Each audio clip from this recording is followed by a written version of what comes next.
All right, on this episode of Bare Knuckle Bowker, very excited to be talking to an individual who is going to be taking part in what was already a very stacked card on August 10th in South Florida, but BYB 29 bringing on Uly Diaz, Miami combat sports legend, prolific individual, fighting against Szynkiewicz, and just very excited to talk about this fight. Definitely was one that jumped off the paper when I saw it. Definitely like one of those like posters that really grabs one's attention, and happy to have Uly on Bare Knuckle Bowker to talk a bit about that. How are you doing, man? Man, I'm doing great. I appreciate the opportunity, man. Excited for this fight coming up too. Yeah, and I'm curious when it got on your radar because it seemed to have pretty freshly been announced. I guess I'm kind of wondering like when it initially got on your radar, like when was it put out to you? I want to say less than a week ago. We had another opponent, and he had to drop out for some medical conditions. Something happened to him. I have no idea. So then the next guy in line was Szymon, and he took the fight with 3 weeks notice. So shout out to him. I appreciate that, and I'm looking forward to a great fight. Yeah, I mean, is this someone you were especially familiar with prior to this one being locked in? Like, I know you were talking about how they were targeting a different opponent, but was this someone that had already kind of been in your peripheral, or was there any awareness, I suppose? And not at all. I think I might have seen Simon fight before. I'm not even sure, but he wasn't on the radar or nothing. But he was the guy that took the fight immediately. So, that's the guy we got him next.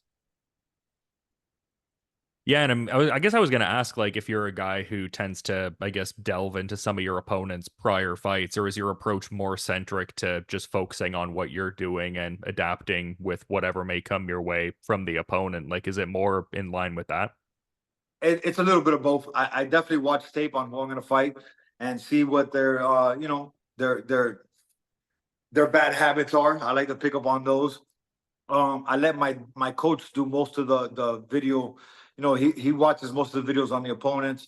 I just worry about what I got to do, but I do tend to watch a little bit just to know what I'm walking into and see what he likes to do, what his habits are during fights. But I let my coach really take over that part, and I just keep doing what I'm doing. Yeah, I mean, a very similar level of bare knuckle experience that you guys have. I mean, just with you both having the eight bare knuckle fights. So just very interesting in that regard. Like he has a bit of that Trigon experience so far, but this is your third fight in the Trigon. So definitely a very intriguing matchup in that regard. Yeah, absolutely. And he's a very tough guy. He comes forward. So, and everybody knows, anybody who watches my fights knows my fights never make it to the end. So I know the same thing's gonna happen in this fight. I'm expecting the same, him to come forward, and I'm gonna stick to my game plan, which I haven't done in the last two games, in the last two fights, and I'm gonna come out victorious, man, with my hand raised in front of my home crowd. Yeah, and I mean, how much does that mean to you? That must be like a very cool part of this whole fight and everything like that. Just getting to, fight in front of the, partisan crowd and stuff like that. Like, I imagine you're going to get one of the bigger pops of the night, if not like the biggest reception. Yeah, absolutely.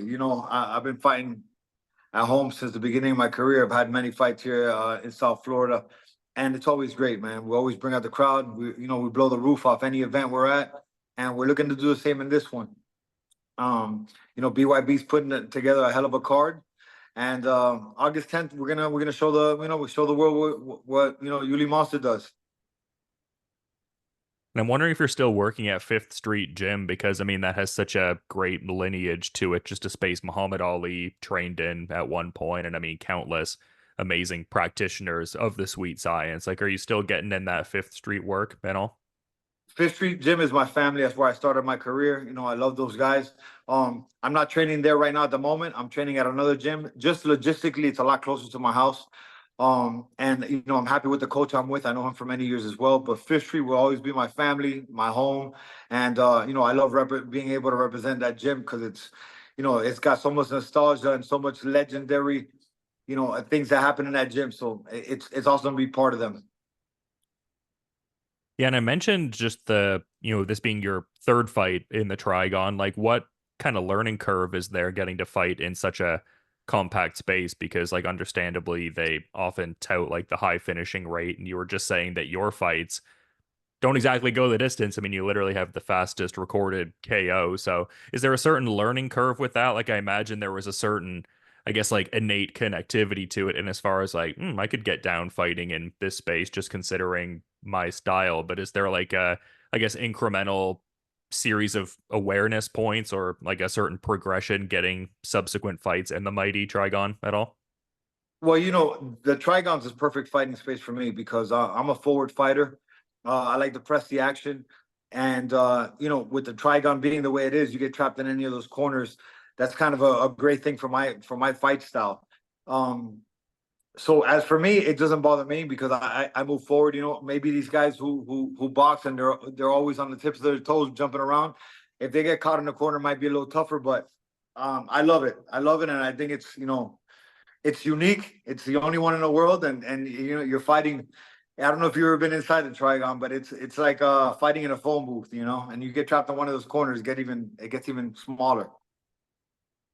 Yeah, I mean, unfortunately, I haven't gotten a chance to do that. I'd love to come out to a BYB show. I've been covering them for, I guess, like a couple of years, few years now that I think about it. But yeah, got to get out and check out a show sometime. Absolutely, absolutely. Yeah, I know it's exciting times for sure. And just, I mean, barn burner fights every time, like you said, I mean, never really going the distance and everything like that. Kind of like a quick turnaround from the last fight, too, though. Like, was it a thing where you didn't like sustain a great deal of damage whereby you could kind of like take the fight? I mean, it seemed like it was like a competitive enough fight against Zion Tomlinson, cruiserweight title eliminator, like all those stakes attached to it. Like, did it feel like a quick turnaround for you in a certain sense? That being said, just with that fight having been in May and we have this fight coming up just early August, I guess. I mean, I'm glad to be fighting quick and to be healthy. Honestly, after the Zion fight, all I had was a few minor cuts, nothing too crazy. I've had worse cuts in the past, couple stitches.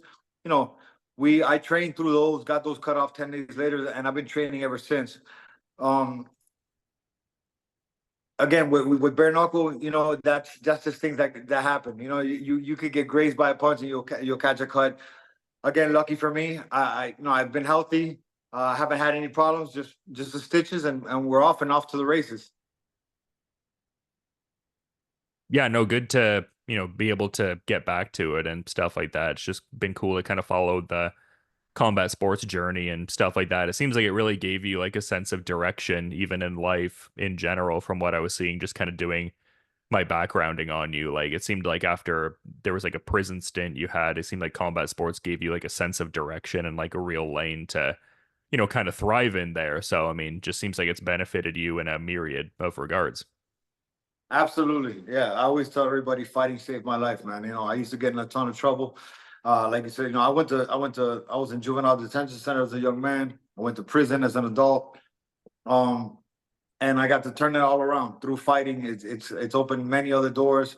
It's made me a better father, better husband, better person all around, and it's given me great opportunities. Like here speaking with you, I'm finishing my 3-fight deal with BYB, and it's given me a great life, man. It's really been a blessing to be able to use what used to get me in trouble. Use it now for notoriety and getting paychecks and moving forward in life. Well, it's kind of an interesting thing you just touched on there. Like, I guess what's the ideal next step? Like, obviously, not overlooking this fight. You want to embrace every moment and everything. But I feel like I'd be remiss if I didn't get a sense of what you're, I guess, looking at in the future, being that this is the final fight on that BYB deal you mentioned. Like, is the, I guess, ideal outcome re signing with BYB or maybe interested in exploring some other options? Like, what do you think about that, I guess? So right now, this is my last fight on a BYB contract, and it's gonna be my retirement fight. I want to retire from fighting, period. Unless something comes up, I get a fight against Jake Paul or a multi-million-dollar fight. I'm gonna take that fight. But aside from that, I want to stay with BYB. I'll be working with the organization, doing some content for them, doing some commentating, and kind of taking that lane of still being in the fight game, but being more behind the scenes and with a suit on instead of in the ring and fighting myself. Well, I mean, you've had a great run in bare knuckle, so I mean, cool to hear that you're looking to do that. Like, I was even getting that sense from a sit down interview I saw you were doing with Claudia, where you were just talking about how great the company treats its fighters, and I'd seen you'd done some prior commentary work with BYB as well. So yeah, I love to hear that, man. It seems like there's some cool opportunities going ahead in that regard. Yeah, absolutely. Yeah, I'm looking forward to it, man. So, like you said, not looking past August 10th. We're gonna handle business that day, and then after that, we'll circle back. You'll see me in a suit. You'll see me with a microphone in my hand. Me and you might be co-hosting something together one day. You never know how this goes. Yeah, no, that would be sweet, man. I would definitely enjoy that. But another thing I wanted to touch on, because you mentioned how much, fighting has just improved so many aspects of your life, including being a father. Like, I think it's really cool how you were shouting out your son, like one of the last times out in the ring, just talking about the struggles he's been through with his health. And good to hear things have turned around. And you're kind of talking about how the fight he went through doesn't compare to what you went through and whatnot. Like, Right. I think you likened it to a walk in the park or whatnot. So just cool to see that kind of thing. There's not really like a specific question in there per se, but it was just like it was just a great moment. Like, I think that was like something that a lot of people can connect to and feel in a certain sense.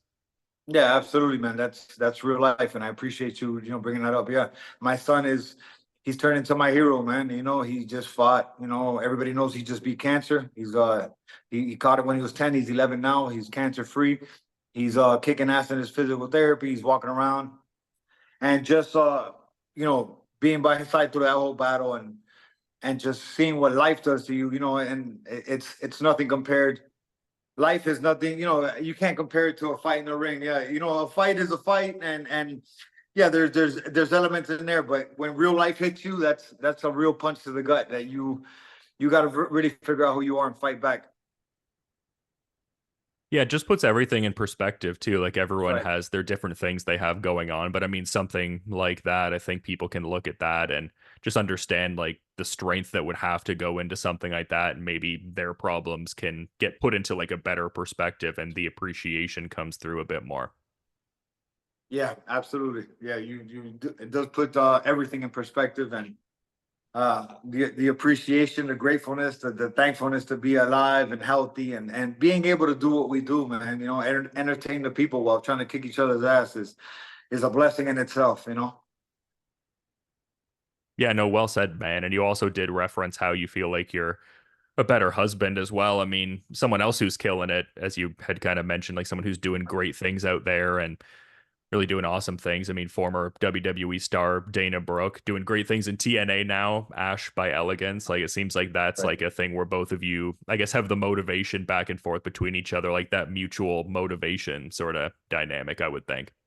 Yeah, absolutely. She's one of the best things that ever happened in my life, man. She's a big motivation, inspiration in life. She's a great mom to my kids. She's a great wife to me, and definitely pushes me, to do better for myself, and makes me strive to do better, to be a better man and a better husband all around. So it's awesome to have her as my wife, and have her every day as my workout partner, and just my partner in life, to keep pushing me forward.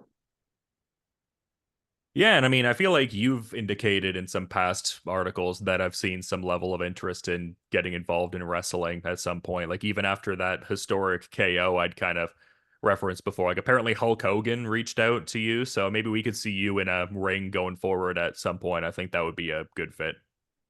That'd be great. I'm in Hulk Hogan's age bracket, so it'd be cool to wrestle him. you know. uh, now that'd be a cool transition, man. If any company shows any interest, and there's anything, talks going forward, that'd be a cool move. But right now there's nothing. Right now my next plan, like I said, is August 10th, and after I come out with my victorious from that fight, is move on with BYB, and I already have a plan with them to kind of work behind the scenes doing, like I said, content, um, commentating, and a lot of fighter relation stuff, because coming, as a fighter myself and being able to work for the company, it gives that company another level of respect, where you got a guy who's actually been in there in the firefight, being able to help out in the background as well. Yeah, no, they need that kind of insight. And I mean, you're a guy who's really seen a tremendous level of growth in bare knuckle from your position as a competitor. And have done a ton of big things like that middleweight title fight you had with Thiago Alves that crowned the inaugural champion and just, yeah, the general run. So I feel like you would have great insights in that regard. Yeah, absolutely, absolutely. And I'm always it's in my nature to help people. So anytime guys need any type of help or any type of direction, anything I do to help push them forward in their career and in life, I'm there. So it's just the right step to now be able to do that with the promotion I'm fighting for, promotion who's helped me out so much, and just be working alongside great people. Yeah, for sure. And it kind of ties in a way to your opponent's bare knuckle resume, just being that he's fought in BYB, as I mentioned, and also BKB previously. Like it kind of shows the scale of where BYB is at now, and also going forward by proxy, being that BYB had acquired BKB. I feel like it just deepens the talent pool and has that, deeper international presence and footprint and everything. Absolutely, absolutely. And I think BYB is doing everything in the right way. They're moving nice and slow, but they're moving forward. Um, and with time comes great things. With consistency, all the doors open, and that's what these guys are doing. They're being consistent. They're sticking to what they said they were going to do. They're people of their word. It's a great promotion to fight for. So, with the acquisition of BKB, that's just a couple hundred more fighters on the roster, more content. More doors open around the world now. So, I'm looking forward to what's going to happen next, man. It's only growing. Yeah, and it's just cool to see these different opportunities for fighters and just like a different lane being available to them. Like I believe on the last card you were on, you shared a spot with Roberto Duran Jr. So there's just something about that that's really cool, like the son of a legend and a guy who's kind of carving out his own legacy and doing big things as well. Just interesting to see like these options available to fighters and whatnot. Yeah, absolutely. And Robert Duran Jr. is he's a brother to me. I love that guy. We're training partners. Uh, so it's amazing to be fighting on the same card as him. He's going to be fighting on the card August 10th too. So we're on the same card again. This is legendary. This is things that will be talked about years from now. And he is carving out his way just like his dad did. And he's definitely going to leave his name in the record books like his dad did as well. And he's doing it in his own way through bare knuckles. So it's awesome, and it's awesome to be fighting amongst legends, man, because that's how you get your names in the book. Yeah, well said, man. I mean, just yeah, super cool to see all the different machinations of that. Been such big growth in the sport over the years. And you were talking about getting in work with Duran Jr. at certain points. I'd also seen a resurfaced photo circa 2019 of you sparring with Jake Paul, and you had kind of mentioned him a bit earlier. Like, what are your thoughts on that Paul Tyson fight coming up and everything? And I guess even as kind of a sidebar, like, what were your thoughts on that recent Mike Perry fight that he had? Well, the recent Mike Perry fight he had, I was in Puerto Rico with Jake Paul a few weeks before that. I was part of his training team. I was one of his sparring partners. Jake's doing great, man. He takes this thing serious. He has top of the line coaches. He has chefs. He has, everything he needs for a fighter to stay healthy, and he does everything that needs to be done for a fighter to stay in shape and on point. And he's doing very well. He's very sharp with the boxing, as it showed that on the fight with Mike Perry. And not to take nothing from Mike Perry, he's a legend himself and he's a dog. Um, uh, Now with the Mike Tyson Jake Paul fight, honestly, if you ask me, in my opinion, I don't think that's going to happen. And if it does happen, I think there's going to be a ton of rules in place to to actually keep Mike safe. And not to take nothing from Mike. Mike is one of my childhood legends. I've watched Mike Tyson fight since the 80s. I'm a 43-year-old guy. I grew up with Mike Tyson. I'm a street guy myself. I always gravitated to Mike Tyson because he has that story coming from the street. But he's a 60, he's basically a 60-year-old man fighting a 25-year-old kid who's at the peak of his life. Mike's already a legend, and I would hate to see his legacy get ruined or tarnished uh, with a fight like this, because it's the odds outweigh him on this one. And yeah, Mike Tyson's still Mike Tyson, but he's 60 years old, and that's the truth. And nobody beats time. So if you ask me, I don't think that's going to happen. But Jake Paul and Mike Tyson are both great at blowing up the internet and getting clicks where the clicks need to be and getting this money. So before the fight ever even before the bell ever rings, they're gonna make hundreds of millions of dollars. And God bless them both. Yeah, I get what you mean. Like, it is kind of curious on like a regulatory level, just with the age difference. And like you said, there's probably going to be several rules put into place for that one. So, yeah, it'll be kind of interesting to see what happens with that. I mean, we're still a bit out from that. I believe it's supposed to go down on November 15th. So we'll see what Right. happens, I suppose. That's right. That's right. Yeah, we'll see. But yeah, I mean, just yeah, an interesting landscape in combat sports. I thought it was kind of curious. He called out Alex Pereira as well after the fight. I think it's like there's a certain savviness in the marketing as well. Like obviously the contractual ties that Pereira has to the UFC would be the major roadblock for that one, but definitely something that, gets the headlines going and stuff like that. But like you said, it seems like he has been doing it right. And I mean, interesting that you were sparring with him before the fight too and getting in that work to kind of see it firsthand. And you have in the past as well, as I had referenced. Yeah, no, listen, Jake, one thing Jake knows how to do is move the needle when it comes to the internet. So him calling out Alex Pereira is just another great stunt on his part, you know. Um, and knowing Alex can fight and just it's clicks, it's viral views, it's everything, you know, and it sells fights. And at the end of the day, whenever he holds an event, it's packed and it's sold, you know, millions of sales on pay-per-view. So he's doing the right thing, man. At the end, you know, we're called prize fighters at the end of the day. We're fighting for a prize, and he's building his prize up to be a big one. So, you know, again, God bless him. And I love what he's doing because he's getting the eyes on the fight world. Yeah, no doubt. And I feel like I'd be remiss if I didn't try to get some insights from you if this is what you're targeting as your final fight, because you've done so many great things. Like, I feel like obviously the nature of the historic KO you secured is like one of the big things that people oftentimes do reference. But I guess maybe even other than that 3-second KO at BKFC 14, is there any other moment you have throughout your combat sports career that especially stands out to you as like a major highlight or even a moment of like personal satisfaction, I suppose? Yeah, man. You know what? That's a great question, man. My answer to that would be my biggest accomplishment, you know, besides the 3-second knockout, which is, you know, made history and kind of cemented my name in the fight world. My real best move was, you know, actually sticking to this game plan, getting into fighting, staying consistent, making myself accountable, not missing a day, dieting, losing weight for fights, getting the sleep you need, staying away from friends, not drinking, not smoking, and staying consistent with all that and staying disciplined with all that is really where you know, pat myself on the back for, because it takes a lot to be a fighter. Um, and you know, that to me is the biggest accomplishment, is really being able to stick through that through so many years and getting to where I'm at today because of that discipline, because of that motivation, because of that consistency. That's what opened these doors, and that's why I'm able to have these interviews with, you know, with individuals like yourself, because if I was a guy who was a one hit wonder, or a guy who was out there, you know, not really uh, living the fight lifestyle, I wouldn't have these opportunities. So I stuck to the game plan, which was the hardest thing, you know, because everybody says they want to do something, but then when you start doing it, you're like, oh shit, this is harder than I thought, you know.